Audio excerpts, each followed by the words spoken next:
In today's video, we're going to talk about the most dangerous things that can happen while commercial fishing. Oh, wow. Yeah. Commercial fishing is ranked among the most dangerous jobs in the world, and today we're going to be hauling our 400 lobster traps and taking you through them as usual. But on top of just sharing the cool catches, we're going to talk about the dangers that come with commercial fishing, specifically today, lobster fishing. We'll start with common accidents that happen every day, and we'll work our way up to the most extreme, worst case scenarios that you never want to imagine experiencing on a boat. Some of them I've come close to experiencing myself, and you'll see exactly why safety isn't something we just think about, but we have to live by. You got any scary ocean stories, Tristan? Scariest one for me, I got pinned to the boat, back, like Pinned to the boat, wound up. Cody, how about you? Any scary stories to tell them? I got one that's still kind of recent. Oh yeah, still kind of recent. We'll talk about that one later too. All right, so starting off in the number one spot is something that is very common, and it's not an extreme danger, but over time it's something that adds up and continuously wears and tears on our bodies. If you look at any of the older generation that fishes, you can see the evidence of this. They have a lot of bad knees, bad backs, and it is heavy gear, dealing with heavy equipment. These traps are about 60, 65 pounds a piece. Doesn't sound like a lot, but when you gotta lift up 400 every single day and keep doing the same motion over and over, lifting with your back instead of your legs, right?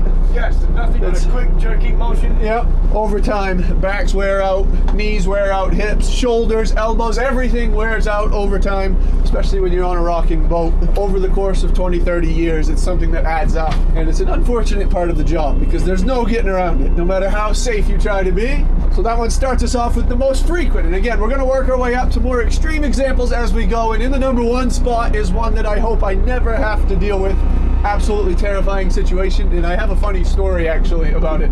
I know, funny story doesn't really fit what you were expecting.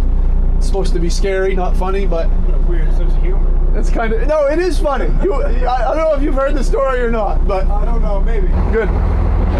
Said you're worried about number one happening. I don't want any of them. I don't want any of them to happen, but especially the top five. We definitely don't want any of the top five to happen. Number one would suck real bad, because you might not even be able to get to any of the survival gear either. No. This is a nice lobster. Yeah, I might be able to keep there. I don't know. No, he's too big. You got the measure? No. Yep. 5.5. What the hell? You look small. So number 9 has gotten a lot better with modern technology, and it's just weather. If we get big storms that come out of nowhere or it blows harder than expected, forecasts have gotten much better. They don't really miss it that much nowadays compared to my father or grandfather's generation. They didn't have the forecast that we have today. Some weather could sneak up on you. Also, we don't have a season on our fishery, so we're not forced to go out in a lot of bad weather. We can pick our days since we can fish year-round. So having no season really reduces a lot of the risk that weather brings to commercial fishermen. There's a lot of commercial fisheries that have seasons, and when you're only open for a few months out of the year, you're forced to go, rain or shine, during the times that it's open. In those seasonal fisheries, they do have to go in a lot more weather. With that weather comes a lot more risk and a lot more dangers. Not just from rolling boats over or sinking, but also just from slipping and falling on the deck. Just in general, with bad weather comes more risk and more dangers. Oh, you're getting some good karma points this morning, huh? Look at that. There we go. Good job. What are those? Floating taco. I haven't tried them yet, but I have seen them around. If you left, if you want. Yeah, try some, Cody. There's a chance. I bet they're salty. You're probably Just salty. I bet your grandfather had some scary stories. That older generation, yeah. That's what I mean. No techno. I bet you he had some terrifying stories. Technology definitely has made it safer. I knew it! Yes! I got a bucket toilet seat. No bucket and no paper? Yeah. Uh-oh, that's another danger is running out of toilet paper on the boat. That's one of Cody's biggest fears, right? Very good. No, that's probably pushing it, like, with getting wound up in the rope, ain't it? Almost just as scary. Number 8 is working on little sleep and making stupid mistakes because you're tired. Or being stupid the night before, so you're tired. Or being stupid the night before, so you're tired the next day. I'm famous for that one. Yeah, that's me. So it's pretty common across all commercial fisheries to work on little sleep. It's usually pretty long hours, especially when things are busy early mornings and late evenings. We do have the luxury in this fishery to go home every night, which is nice, but there are a lot of fisheries that stay out to sea for days or weeks at a time. And of course, when you're working on little sleep, you're much more likely to make stupid mistakes than you would if you were well rested. And that kind of goes hand in hand with number 7, and that's small injuries while on the boat. But small injuries can be a big problem because we're far from help. We're a long ways from a hospital or any kind of help for that matter. Ow! You drove it into my hand. So something as simple as fish hooks through the hands or red-handled knives. These red-handled knives have laid our fingers open quite a lot. These things are pretty dangerous, huh? Yeah. We've got a few scars around our hands from them things over the years. Funny though, the fish hook and the knife. I've been there. You've got been around. a fish hook story yourself, don't you? Yeah, I know. Cody got a fish hook through the finger not too long ago, actually. They say a human finger and a can are almost the same. Yeah? They say like you could bite your finger off. There you have it. That's your finger. So injuries that might not be a big deal on land, a small cut or a boat, can be a big deal out here since we don't have anything or anyone to help. We're relying on the electrical tape and the paper towels and the toilet paper that we got on the boat. And we're not too far in the lobster fishery from land. We're about an hour and a half from land and another probably half hour, 40 minutes to a hospital. So if something were to actually go wrong, we're a couple hours away from a hospital, which isn't terrible. There are some fisheries, again, those ones that are at sea for days at a time or weeks at a time, they're a long ways from land. Sometimes they can be over a day just to get back to land. Small injuries, infections, anything can lead to big problems when you're that far from land. All right, 7 down, 6 to go. We've so far been focusing on the ones that are pretty common and not too serious. We're gonna start ramping it up a little bit. And the dangers that we're gonna start talking about from here on out are gonna continuously get more extreme. What do we got here, Cody? This is a good chance to clean the ocean. We've got a mess. One balloon at a time. I don't know who's doing it. I know who's doing it, Cody. It's a C. It's a 9. It was Stop your it. birthday the other day too, wasn't it? C for Cody? Okay, maybe. Maybe it was me. What are you gonna do with it? Oh. Oh, there's helium in it. Hi guys. And the number 6 spot is working in the cold. Kind of goes hand in hand with injuries offshore and working while you're tired. But when you're working in the cold, comes many dangers. Of course, this only applies to commercial fisheries in the far north and the far south. You know how your muscles get when you're cold? They don't work quite right. They don't respond. Your brain is telling them to move and they're not. Everything works much slower, causing you to make mistakes and do stupid things. Cold weather can also cause the deck to freeze up, making it slippery and slip and fall. And in some areas, in extreme cold and spray, it can create a lot of weight on the top of the boat, leading to an unstable boat. We don't have to deal with that part of the extreme very often, but we do have slippery decks and cold, slow working muscles. We try to fight it by bundling up the best we can. Heated jackets, lots of layers, and socks. Feet are extremely important. My feet anyway have poor circulation, so they get cold anywhere. So we wear insulated boots along with warm socks. Socks that I really enjoy are Bombas socks. They have some insulated socks and we've been loving them this year. Bombas has been a long time sponsor of the channel. They send us a bunch of socks and they're fantastic. Thank you Bombas for continuing to sponsor the videos and keeping our feet warm and keeping us safe. Bombas, if you haven't heard of them, is a fantastic clothing company. They make all the essential clothes, t-shirts, underwear, socks, and for every purchase that you make on Bombas, they make a donation to match you and they donate to those in need. They've donated over 150 million essential items to homeless shelters since they've started, so it's a fantastic company, awesome one to support, and they're a happiness guarantee. So if you're buying underwear and socks anyway, which I hope most of you are, then you might as well buy them from Bombas, support a good cause, a good mission, and get great clothing. They're very durable, very warm, long-lasting clothing. I've been very happy with them. And I know for the past few months I've been talking about them primarily helping us in cold weather, but as we head into summer, you don't have to live in cold water to appreciate Bombas. They have plenty of different products that you can appreciate even in warm weather. So if you're headed on summer vacation this year, if you're coming up to Maine this summer, Bombas has plenty of clothing you can appreciate as well. So head on over, check them out, show them some support. You can get 20% off your order if you use code JACOB20. You can head on over with the link in the description, or you can use this QR code. I think this everyone's gonna buy Bombas. What? Oh, he made it. You got your bombers on today? I do actually. Cody? I do. All right. We all got warm feet today. I got 2 pair of bombers. 2 pair of bombers on. Oh, okay. Fancy trick. That is wasteful. So whether you're out in the middle of the ocean freezing or if you're down on a sand beach, I don't know if you want to wear socks on a sand beach, you can, I guess, it's up to you. But Bombas will have something for you. They'll have slippers also, so you can find some beach supplies over at Bombas, t-shirts and underwear. Maybe you can just rock underwear, unless you're on one of those beaches that doesn't allow underwear. I don't know, anyway. You haven't been to one of them, Jake? No. Sounds like a new video we should do. Yeah, all right, we can, a survival challenge on one of those underwearless beaches. Naked and afraid. Anyway, go show Bombas some love. We're gonna get back to work. Number 5, from here on out, they're gonna get much more extreme now. Swing and a miss, swing and a miss. No, not a chance. Got him! Got it. So number 5 is something no fisherman wants to experience, and it's man overboard. There's several ways that you can end up in the water. None of them are fun. There's several fun. No, it's fun if you're on that side of it, yeah. Going in the water, of course, is extremely dangerous, especially this time of year when the water is cold. Our water right now is about 39 degrees, so if you can't get out of the water pretty quickly or you don't have a survival suit on, then you're not gonna last very long. There are several ways you can go overboard on a commercial boat. None of them are very fun. Could lead back a little bit to working in the cold. Icy decks, slipping and falling. Have you ever heard the story of the guy down in New York that went overboard? He had an open stern tailgate. His crew was asleep down in the bow and he was on autopilot headed offshore.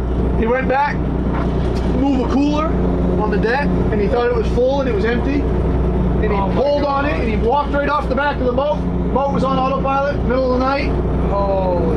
And he was in the water and the boat kept right on going. How far was he? Quite a ways out too. I don't, yeah, he was offshore at that point. And his crew woke up like 4 hours later and he was in the water the whole time. Oh my God. And his crew called the Coast Guard. Of course, they had no idea where to search for him. Right.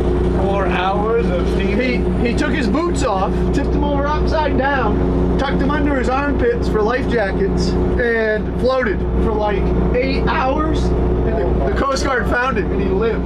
That is How would crazy. that have been if that happened to you? Me and Cody turned around 4 hours later. 4 hours later, that would be a bad feeling. Sorry, we were taking a nap. Usually I wake up when the boat comes back and she never comes back. Yeah, she got back when we run out of fuel in the middle of the ocean. I can't imagine being in the ocean, watching your boat drive away from you, and nobody knowing you're there. Yeah. And you know that nobody knows. Nobody knows. Like, how do you just tuck your boots under your armpits and be like, well, I guess now I wait. Hopefully they wake up soon. I can't remember how they ended up finding him, but anyway, moral of the story is going overboard, no matter what the situation, is not fun. There are some ways that are better to go overboard and some ways that are worse. The worst way to go overboard is coming up on the list in spot number 3. But first, we're moving to spot number 4, which is not a fun one that I have flirted with a few times. I haven't quite got it. I still got all my limbs and all my fingers, but there are many fishermen that do not. And that's getting your hand caught in the hauler, in the rope, in the hydraulics. These hydraulics are extremely powerful, and in our case with lobster fishing, they're lifting traps up off bottom that are extremely heavy, but no matter what the fishery is, there's always hydraulics, winches, something pulling something extremely heavy. You got a lot of fingers and a lot of limbs near them, and it creates a dangerous situation. This pot hauler has no guards on it, and I am standing right over the top of it all day long, every day. When you combine all of the stuff that we've talked about so far, the ice, the weather, moving around, slipping, cold muscles, making mistakes, working while you're tired, working around this hauler, creates a pretty dangerous place to be. And if you get your finger caught underneath this rope or in that block, or you turn the hauler handle the wrong way, it can get pretty ugly pretty quick. That hauler doesn't care. That hauler does not care what is inside of it. It doesn't. Have you had any times you pinched your fingers? I have, yes. Yeah. I used to have a rotating handle up here that you turn instead of push and pull. This one's nice because you push it away from your body to haul, and you pull it back to go in reverse. So the good thing is when you pull your arm away from it, it can't engage it, it disengages it. But my old hauler handle, you twisted it and you pulled it towards you to haul, and this coat caught on the handle one day as I was trying to land the trap, and I turned the handle wide open, sucked my hand right into the snatch block, and I didn't know the damage, because you know when you get hurt that bad, but it doesn't really hurt that bad because your adrenaline's going so bad. You're just looking to see if they're still attached. I was terrified to take my glove off. Luckily, didn't break anything, and I still have all my fingers, but I got lots of friends and family that can't say that. I got lots of friends and family that are missing fingers, missing limbs, and it's from these haulers. I think you didn't have a star block. Yeah, I didn't like that. That was scary. Yeah, and then went through the tall parts, you got a star block, that would not have been good. Yeah, I've heard stories of people losing their fingers in their glove and taking their glove off, and the finger stays in the glove, and they're gonna. Oh no, that's what happened with Buddha. Yeah, they're Jeremy gonna. almost washed it right overboard inside the glove. They picked this. He was cleaning the boat off, and there was gloves on the ground, and Phil goes down, and he goes, Jeremy, what are you doing? And he goes, cleaning the boat, and he goes, don't brush that over. And they went, they looked, and Buddha's fingers were Fingers are right in the it. gloves. And Holy he almost cow! washed it overboard. Danny Rogers got it pretty bad. Yeah, he did. It was his thumb, right? His whole thumb. Thumb and pointer finger, I think. A part of his pointer finger. Buddha got 3 fingers taken off. I heard that he doesn't even remember the ride. He doesn't remember it happening. He doesn't remember what happened, and he doesn't remember the ride home. I believe it. Yeah, give you a little demonstration of just how dangerous this is. This is a representation of a human finger. On the end of this rope is 5 65-pound lobster traps coming to the surface. Never actually tried this, but let's see what it does. It might slip. We might have to put the carrot in a glove. Watch me get my real finger in there. All right, let's get it in a glove. So we stuff the carrot in a glove. We're gonna wet it down actually, so it's. This is actually a representation of what a fisherman's finger looks like inside a glove. It's actually what a lot of fishermen's fingers look like quite frequently. Oh, crunch! Did you hear that? Oh, yeah, I heard that. Bit the end of the carrot right off. Oh, wow. Yeah, that would hurt. Look at the orange. Orange is okay. What's not good is when they turn red. Yeah, that's painful right there. Try and pull it out. Bad news. If you put it through there and see if you can even pull it. Look, that finger's gone. That's like completely flattened. That's what's left of the finger there. She's about had it. Let's try a different finger here. We'll go with a pointer finger. Yeah, and there's like, no, I can't even get it out. That would be your finger. If your finger's in there, yeah, I can't pull it out. I actually can't. Wow. Dangerous place to put your finger. There's still a bunch of small pieces in here. That's the skin and the bones. Oh, God. I hope I never have to experience that. Nope. All right. On to number 3. On the same note of rope and man overboards and heavy gear is getting tangled up in the gear. Getting tangled up in these ropes, or in any kind of gear for that matter. In our case, again, it's just lobster fishing with traps and ropes, but no matter what commercial fishery you're in, you're always letting something out into the ocean. And whether it's a long line hook or a trap, if you get tangled up in what you're letting out, usually it's pretty heavy and usually it's going pretty quick, and you don't want to go with it. I think that's probably me and Cody's biggest fear. That was quite scary. Yeah, it's quite scary when you lost your rent over. Yeah, last summer Cody got wrapped up. I've had a few sternmen go to the back of the boat. Usually they come out on their own. Sometimes we just get the boat in reverse as quickly as we can to take the strain off of the traps that are pulling them overboard, and usually they pop right out, but you were in it, weren't you? I was in it. Tristan grabbed the rope to try to take the strain off, and I got the boat in reverse, wide open. Cody was not coming out of it. I was right out straight, just trying to hold on to whatever I could grab. Hanging on to the rails like Superman in the air getting pulled. What finally did let go is it ripped his boot off. I don't think it never did come undone. No, he Took the boot. It tied him in a knot. Cowboy lassoed him right around his ankle, and it ended up ripping his boot off, ripping his boot overboard, and we had to go find another fisherman nearby. We had to call on the radio to try to find somebody that had an extra boot. We went and got an extra pair of boots, and Cody finished the day. Yeah, it was a stressful event. Let's not recreate that one. No. It's so dangerous when you start getting out in this deeper water, because even if you go 70 or 80 feet down, Right. they can't just yank you up because your eyes will blow your head. Right. That's like Colby Fickett.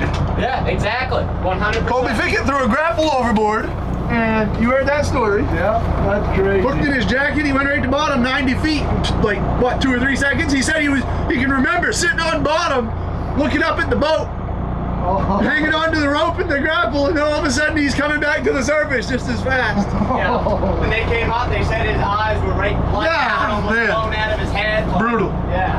Wow. No, that's why I like diving. When you do diving school, cool. Right, you can't go down that deep and come back up that quick. Come Yeah. out. You had a little dance move too, and yeah. Sometimes Cody's back there doing some funky dance moves, and I gotta keep an eye on him while we're setting the traps out. Getting stressed out a little bit. This rope is actually more dangerous than the old rope. Really is. This is the sink rope. That's not good. We switched to sink rope on the bottom, the rope that ties our traps together. And now by law, we have to have sink rope because it lays on the bottom of the ocean floor rather than floats up in it. It's supposed to reduce the amount of rope in the ocean, but in the grand scheme of things, it doesn't really accomplish anything because when we set our 5 traps on bottom, they're tight and they're stretched out, really nowhere for the float rope to float between them. It might, if it floats up anything, it's only like that high. These sinking ones are pretty dangerous. For some reason, they're like cable and they grab everything on their way out. They twist. The float rope is much smoother, much straighter. It doesn't grab quite as hard as this. We're on to number 2, which I do have a pretty close call with myself. After number 2, we're on to number 1, which is probably what I fear the most out here on the ocean. I have a funny story. It doesn't sound right, but it is funny. I promise, it's worth it. This is actually the last 5 traps of the day coming up. Woo! That's exciting. I feel like I must have told it to you at one point, and it is a pretty funny story. It has to do with smoking. You don't remember me telling you this story ever? I feel like I must have heard it at some point. So he got bite marks in his back. One right there, and one right there. Something bit him at one point. Lobster a lot bigger than him, huh? I don't know, if that was a lobster, he probably would have just trusted it. Yeah, that's true. He is a beauty. His picture claw ain't much, but the rest of it looks good. Claws have seen better days, but handsome guy. In the number 2 spot, probably one that a lot of people are guessing, it's just straight up sinking. Thanks to all the upgrades in technology and modern equipment, sinking is becoming less and less frequent, but it does still happen occasionally. And I have a little story where I came close to almost sinking one time. There are several essential pieces throughout the boat that keep the boat from sinking. One is back here in the back. Underneath this hatch is the rudder, and the rudder obviously steers the boat, but it's one of the points where there's a hole in the boat. The rudder shaft is 2 inches, so there's a 2-inch hole underneath the rudder. Occasionally you'll hear of a rudder breaking or getting unstepped out of the bottom shoe. If that happens, then you're left with a 2-inch hole in the back of your boat, and I've heard stories of boats sinking that way. Where the main shaft goes up through is a 2.5-inch stainless shaft that runs to the motor and back to the propeller. She's leaking good right there. That rarely malfunctions, but in extreme cases that can leak in a way you can't stop it. And then of course you got all the water fittings. The hoses and all the plumbing around the engine pump in ocean water to cool the engine and cool the hydraulics. If one of those fittings comes off, you can fill the boat pretty quickly. There's a lot of different ways that you can sink, but thanks to upgrades in equipment, it's becoming less likely. In my case, where I came close, I actually had old design, a poor design of an inspection well, a clean out tube right above the rudder, right under my feet here. You could take the cover off. There was a tube that came up in the boat above the water line. So when you opened it, you could actually look down and see the wheel, and you could put a knife on a pole and you could cut rope out of the wheel, or you could just inspect the wheel to see if there was any damage or something wrong. It's a pretty handy rig, but the way mine was designed, the inspection tube was underneath the floor. One day while we were hauling, I put the boat in gear and was giving it to her in between buoys. The cover of the inspection tube blew off, and that's a 12-inch tube, and the prop wash underneath it shot a 12-inch stream of water right up through the back. It completely filled the lazarette in about 2 minutes, which is absolutely terrifying, because I mean, one buoy I was dry and light, and the next buoy I could feel the boat was extremely heavy and doggy, and I looked back and this hatch back here actually floated off.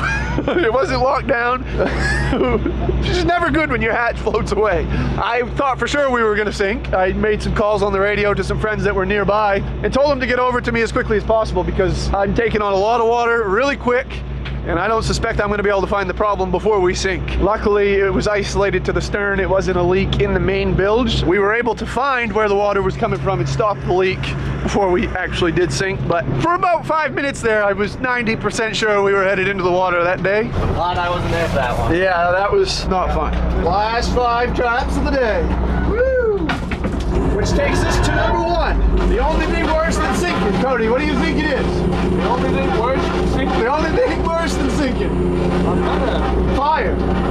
Oh, you're I think you burn before you sink. You end up getting burned and you end up in the water. I should have guessed that. Yeah, that fire on a boat Fire is really about bad. the worst thing I think that could happen. Not only are you going to end up in the water, not only are you also going to end up sinking, but there's a good chance that you're not going to be able to get to any of the survival equipment, depending on where the fire breaks out, which oftentimes it is down forward, where we keep the survival equipment. Now that I think about that, maybe we should keep the survival equipment up here on the roof somewhere. We do have a life raft on the roof, but maybe we should keep the survival suits away from the hydraulic room. Seems like a good idea. That's probably a good idea. Maybe we'll make a change now that we're on the topic of this. But fire, I feel like you don't really hear of it happening too much, luckily, which is good. But I still think that it would be the worst possible thing to happen. That's probably one of my biggest fears of being out here. I'm shocked there hasn't been more. Yeah, you don't hear of it much. Occasionally you'll hear of one, but usually they're insurance deals. Usually they're on land. Usually they're on land or Kind of weird. I actually have a side story that I wasn't thinking about, but lightning. I watched lightning hit the rock one day and start a fire, but also a fisherman just a couple harbors east of here was talking on the VHF one day during a thunderstorm. His antenna got struck by lightning while he was talking on the radio. You heard this? The lightning bolt came down through and electrocuted him, shot him right in the mouth with a lightning bolt. It was bad. It was real bad. Very hot mouth. Kill him, but mess It him didn't up. kill him. It messed him up. I don't think his boat did catch on fire either. No, I don't think I don't know how a boat can get struck by lightning and not light on fire, but And they went straight to his ball. went straight to him, I guess. Yeah, he took it all. Hit the boat. Anyway, my story, probably 7 or 8 years ago now. The crew that I had at the time, the guy in the back where Tristan is, one day said, "I smell smoke," which is never a good thing to smell while you're lobster fishing. And I was like, "I don't smell it." Well, then the guy in the middle said, "I smell it too." So I was like, "All right, we better stop." We shut it right down. We climbed all through the boat looking for anywhere that was hot, any smoke. We could not find any smoke anywhere. I've never told you this story. No. I am interested where their smoke was. So we couldn't find the smoke. We go back to haul. We haul another buoy up. 2 minutes have gone by now. The guy in the back says, "It's getting stronger. I smell it worse now." And I'm like, "Huh, I can't smell it." William in the middle. It was William and Randy. Yeah. William's like, "No, I smell it too. It's getting worse." I'm like, "Huh, I can't smell it." So we set it out. We haul another one. 2 minutes go by. They're like, "Oh, it's getting, no, there's something's on fire, something is hot." Stopped again, climbed all through the hatches, opened up every hatch we could find. I'm climbing all through the boat. Couldn't find anything. Nothing's hot, there's no smoke anywhere. I'm like, "I don't know, we're not on fire." So we come back out, we start hauling the next one, and all of a sudden a big cloud of smoke comes right by me. And I'm like, "Whoa, something is on fire." When Randy, who was usually in the back, had come up while we were investigating trying to find it, he walked by me and his hood was gone. Oh my God. He'd spit his cigarette out and it landed in his hood.